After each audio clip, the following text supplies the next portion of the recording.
Zdravím vás, vážení priatelia zo Santérie. Ja som profesorka Sonia Guerrera a práve teraz vám ukážeme tarotové kúzla, respektíve tarotovú mágiu. Samozrejme, bude to zdarma, ako aj máte možnosť badať. Máme vám taký maličký minikurs čarovania. A pokiaľ by vás teda zaujalo toto umenie, pretože mágia je umenie a veda zároveň, tak vám odporúčame naše kurzy mágie, máme prezenčné a máme aj internetové, virtuálne, čiže videokurzy. Ako som už spomínala, teraz tie kúzla, ktoré vám ukážem, sú z odvetvia tarotovej mágie. No áno, aj tarot má svoju mágiu, nemusí len o veštenie. Ako viete, my ponúkame kurzy marselského tarotu, to znamená mágia, ktorú vám teraz predvediem, sa týka práve marselského tarotu. Iný tarot nie je vhodný na výkon magických týchto úkonov, tak ako nie je vhodný na veštenie, ale teda o tom nebudeme dneska rozprávať. Koho by to zaujímalo, tak kurz vlastne výkladu tarotových kariet marselských je v ponuke.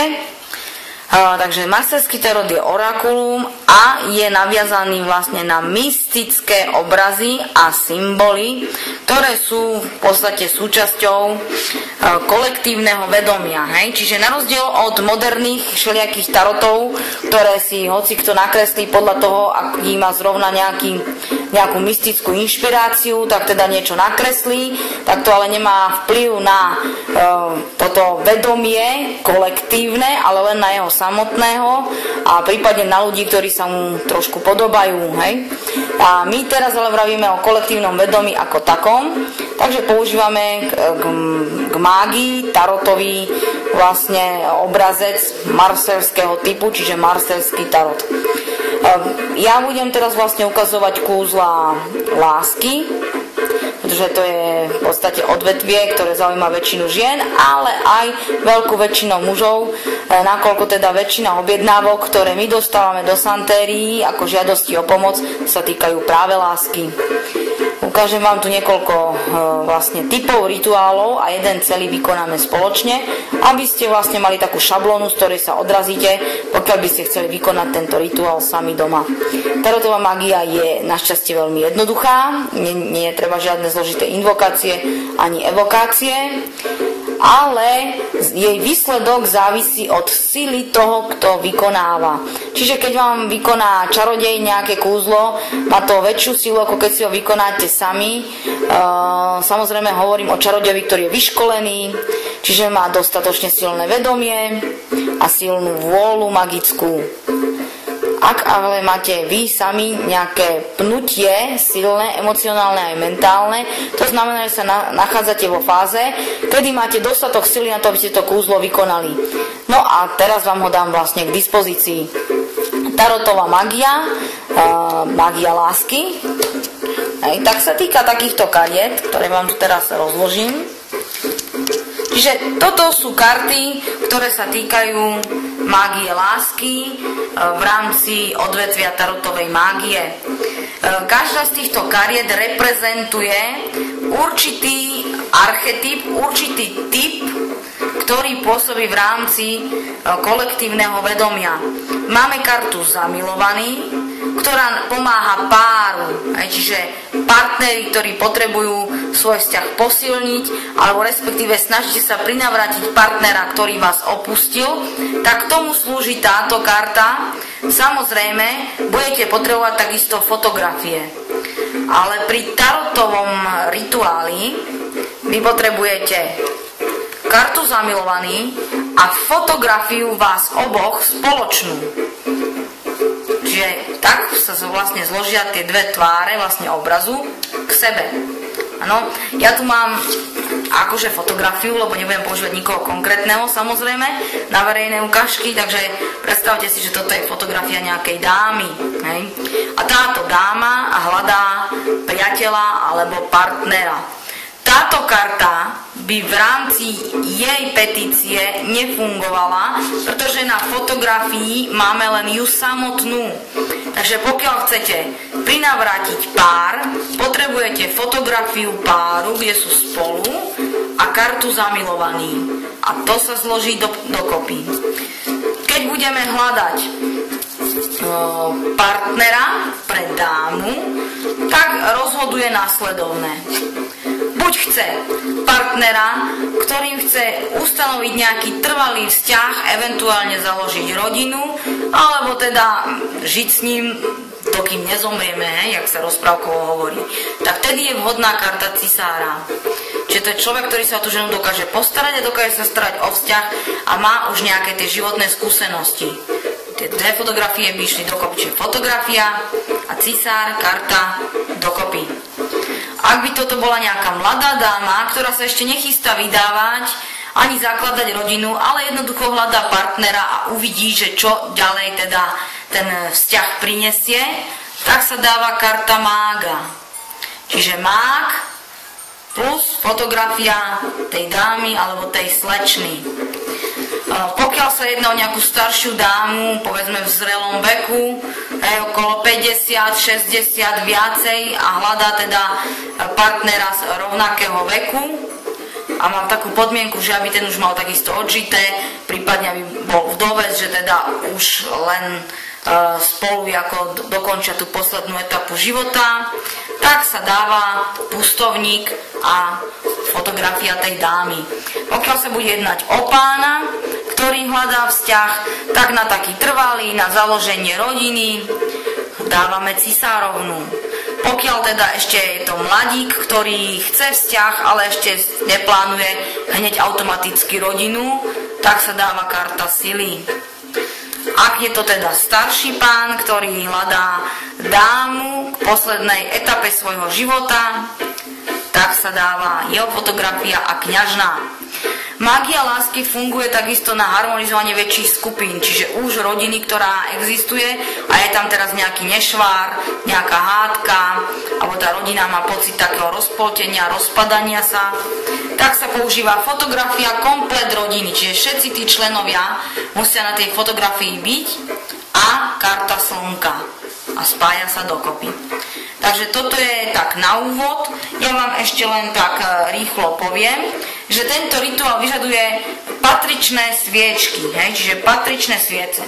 Nebudeme priťahovať pre dámu pána, čiže na trvalý vzťah, čiže už majú čo to za sebou, majú po 30-ke, možno aj viac, tak povedzme od 30 do 50, alebo od 30 do 55, tak vlastne tieto dva obrazy budú patriť k sebe a sviečky, ktoré ich budú doprevádzať, sú tieto, nájdete ich aj v našom e-shope, sú červeno-ružové, takže všetky vlastne kúzla, ktoré budete robiť ako keby trvalejší, pevnejší zväzok s tým, že už niečo budujete ako spoločné kráľovstvo, tak sa používajú takéto sviečky. Keď chcete harmonizovať rodinu, ktorá sa rozpadá, tak sa používa karta slnka, fotografia rodiny a sviečky, ktoré sú buď kokos alebo med. Čiže nie je biela hnedá, to je kokos a med. Ak by ste chceli mať pár, ktorí teda budú nejakí mladí ľudia, ktorí automaticky neznamenajú, že idú zakladať rodinu, ale proste určitú etapu života absolvujú spoločne, tak pokiaľ sa jedná o dámu, hľadajúcu mladého pána, jej fotografia, karta mága, ak mladý pán hľadá mladú dámu, tak máme jeho fotografiu, kartu sily a sviečky takéto. Čiže červeno-biela. Takisto nájdete v našom e-shope. No a ak by sme teda sa snažili iba posilniť nejaký vzťah, ktorý sa rozpadá, tak potom samozrejme tam takisto použijete škorica a kokos.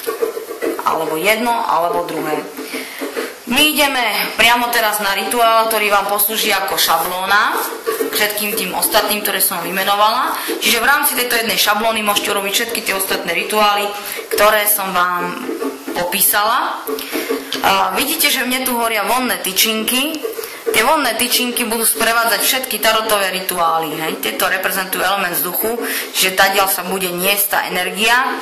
A tyčinky, ktoré sprevádzajú túto ritualistiku, tak sú tyčinky svätého Cipriána, ktoré takisto nájdete v našom šope, a vôňa je biela rúža. Čiže všetky vlastne rituály tohto typu, tejto mágie lásky tarotovej, sú doprevádzané vôňou bielej rúže. Tu vidíte, toto je na oživenie, čiže na energizovanie toho obrázka, čiže fotografie a karty. Čiže mám tu vonného Františka, alebo vonný František, alebo vonný kužel, a túto ritualistiku sprevádza vôňa kvetu pomarančovníka. Čiže takýto kužel takisto nájdete u nás v šope a slúži teda na oživenie toho obrazu, ktorý spada do toho kolektívneho vedomia. Čiže nemôžete oživovať tie obrázky nad niečím, čo reprezentuje element vzduchu, čiže nie nad tými voľnými tyčinkami, nad tým kuželom tam. Takže budeme vlastne teraz sa venovať priamo rituálu a ostatné veci, ktoré k tomu potrebujete, tak vám im budem postupne ukazovať a menovať a všetky vlastne sa dajú cez nás zohnať. Takže poďme na to. Čo je podstatné? Fotografia toho človeka, pre ktorého idete vykonávať rituál, musí byť taká, že tam musí mať celé telo, že to je podmienka, musí byť celý na tej fotografii a nesmie byť pri ňom žiadna iná osoba. Čiže to je solo fotografia, áno. Môžete tento rituál vykonávať aj sami pre seba. V tom prípade si zoberete svoju vlastnú fotografiu. Takže máme fotografiu človeka, pre ktorého pracujeme. Máte vlastne obrázok cisára, čiže pána, ktorého chceme privolať do života danej dámy. Vec, ktorá sa teraz robí, je, že tuto máme bobkový list a vkladajú sa vlastne 3 listy medzi kartu a obrázok, čiže fotografiu. Takže 3 bobkové listy, ani menej, ani viac. Bobkový list symbolizuje víťazstvo, čiže dominanciu určitej situácie. Takže vy si teraz dávate žiadosť, ktorá musí byť vlastne splnená. Máme červenú šnúrku, čiže musí byť červená šnúrka v tomto prípade a zviažeme fotografiu a tarotovú kartu a zväzuje sa následovným spôsobom. Takže sformujete kríž. Začnete z hora, že tak ako v Santérii u nás v našom vlastne magickom odvetví vykrižujeme všetky sviečky, aby sa otváral astrál, tak tým istým spôsobom sa vytvára vlastne kríž na tom obrázku, ktorý teraz zväzujeme, aby vlastne tá petícia, ktorú vytvárame, išla do astrálu. To znamená, že prvé máme riadok tento a až potom robíme ten druhý. Hej? Takže toto a teraz takto.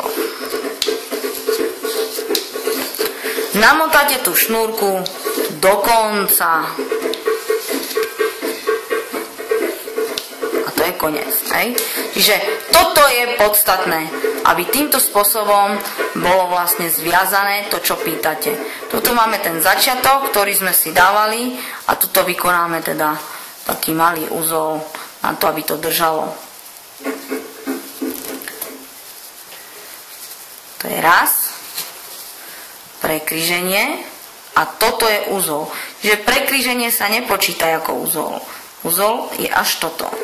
Máme prvý a potrebujeme ešte 2. Lebo 3 je magické číslo a potrebujeme tam 3 uzly. Takže mám druhý a budeme potrebovať ešte 1. Tie uzly všetky sú symbolika, to nie je na to, aby sa nám nerozpadol obrázok, to je na to, aby ste uzavreli vlastne petíciu, no. Takže ja si to tu tak ešte, sa mi také roztrapkáva, takže ideálne je, keď si zoženete povoskované šnúrky, a povoskované sa vám budú lepšie viazať.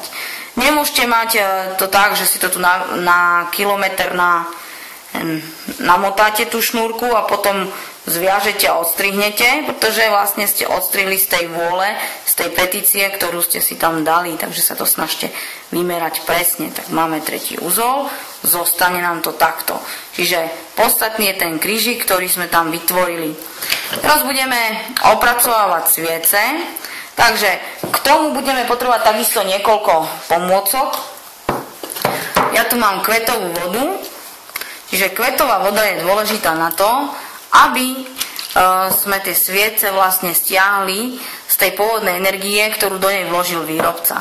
Máme na stránke niekoľko druhov kvetovej vody, táto je univerzálna a potom máme špeciálne také, ktoré sú na očistné rituály, špeciálne na finančné rituály a špeciálne na rituály lásky.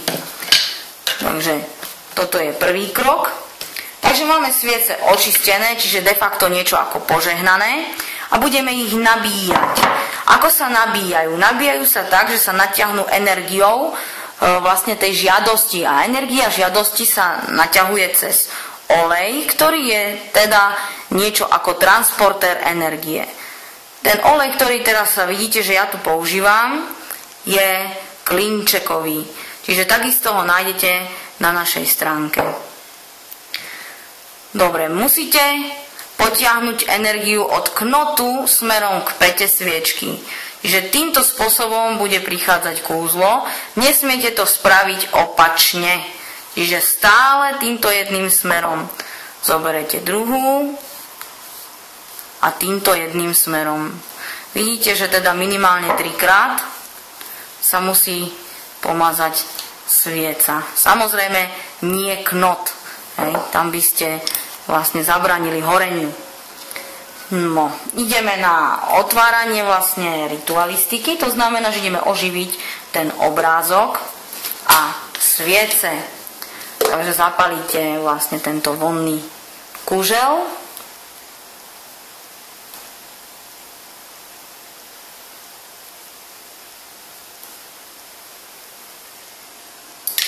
Tak. Dobre. Mám takú špeciálnu kadielničku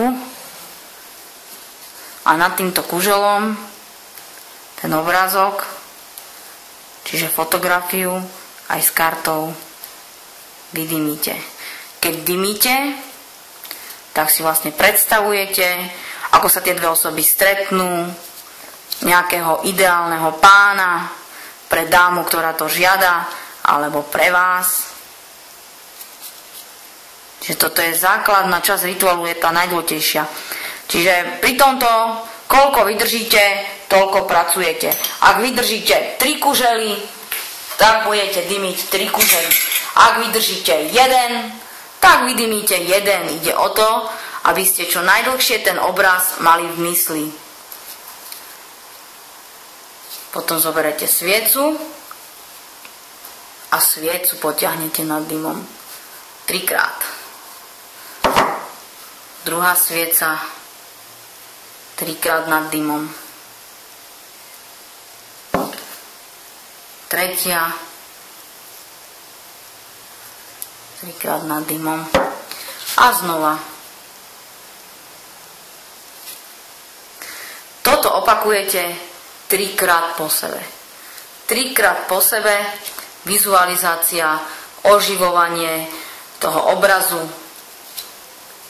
a znova svieca. 1, 2, 3 a znova. 1, 2, 3 a znova. 1, 2, 3. Tak a znova. Zase vidíte ten obraz, ako sa spájajú tí ľudia, ako sa k sebe majú pekne, ako sa pozývajú na večeru, na obed, ako sa tešia, že sa znova vidia a že sa dohodnú, že sa stretnú znova. Vidíte, ako ten vzťah pevne narastá a silnie.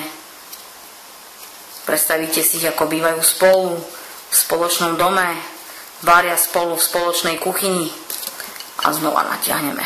1, 2, 3, položíme druhá. 1, 2, 3, položíme. A posledné. Raz, 2, 3, položíme. Dobre. Čiže toto je prvá časť. A ideme teraz dokončovať rituál, čiže spustíme to nabitie. Takže tu mám svietničky. Že ideálne je, keď máte takéto svietničky, ktoré sú veľmi univerzálne, pretože sú tak dostatočne široké na to, aby ten vosk potom nestiekol na obrus, alebo tam, kde si to neprajete. A zároveň sa na ňu dajú položiť aj veľmi široké sviece, ktoré takisto vám na budúce ukážem, ako sa používajú a k čomu slúžia. Sviecu opaliť zo spodu a nalepiť. Sviečku nikdy nezapalujte tak, že zapalíte knot, nakvapkáte a postavíte do toho. Tam ste si to kúzlo, to nabíjanie zrušili, lebo ste energiu postavili na hlavu. Keď postavíte energiu na hlavu, to znamená, že jednoznačne nemôžete dostať to, čo ste do nej programovali, ale presný opak. Takže znova opalíme na spodu a postavíme. Všimnite si, že nesfúkujem ani zapálky, čiže nič, čo sa týka elementu ohňa, nesfúkujem. Čiže veci, ktoré sa vzťahujú k tomu elementu v rámci rituálu, si nedovolím sfúknuť, pretože by to bol útok voči tomu elementu.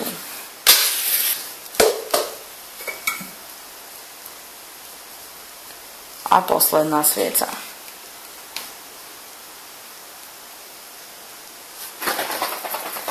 Dobre, zase sme zahasili strasením. Dobre, máme 3 sviece postavené a budeme vlastne stavať trojuholník.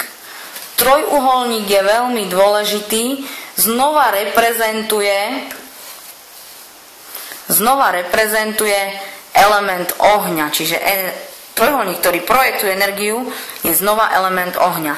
Na stole mám dýku, ktorá takisto tento element posilňuje a zároveň odosiela vôľu. Hej? Čiže buď to máte ako krásny talizman a visí vám to niekde na stene doma, a keď potrebujete, že všetci odídu, nikto nevidí, tak zložíte zo steny a pracujete ako čarodej alebo čarodejka.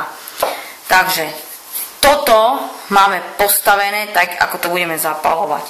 Teraz potrebujeme zvon alebo gong alebo nejaký iný predmet, ktorý zacinká a vydá nejaký zvuk, aby ste vlnami vlastne zvukovými rozoslali energiu do toho sveta, tam kam patrí. Takže odzvonite.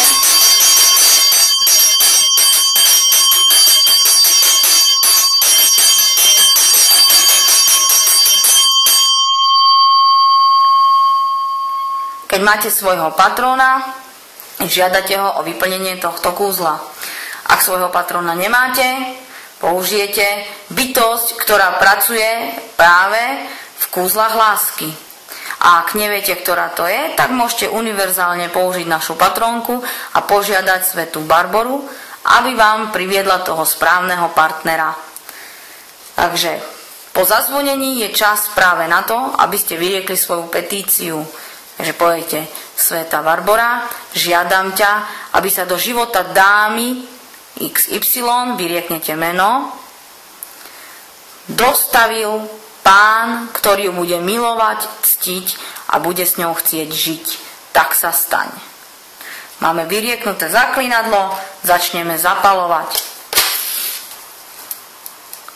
V mene svätej Barbory nech pre pani XY sa jej životný partner dostaví. Tak sa staň.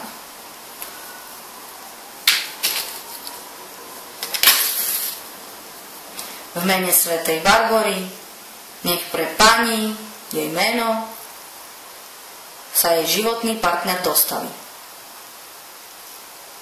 Tak sa staň. Tretia svieca. v mene svätej Barbory, nech pre pani vyrieknete jej meno, sa jej životný partner dostaví. Tak sa stane. Sviece necháte dohorieť úplne do konca. Keď sviece dohoria, použijete niektorý z parfémov, ktorý napríklad máme na našej stránke a týka sa lásky, alebo svoj vlastný parfém a postriekate ňou svoju vlastnú fotografiu alebo fotografiu tej pani.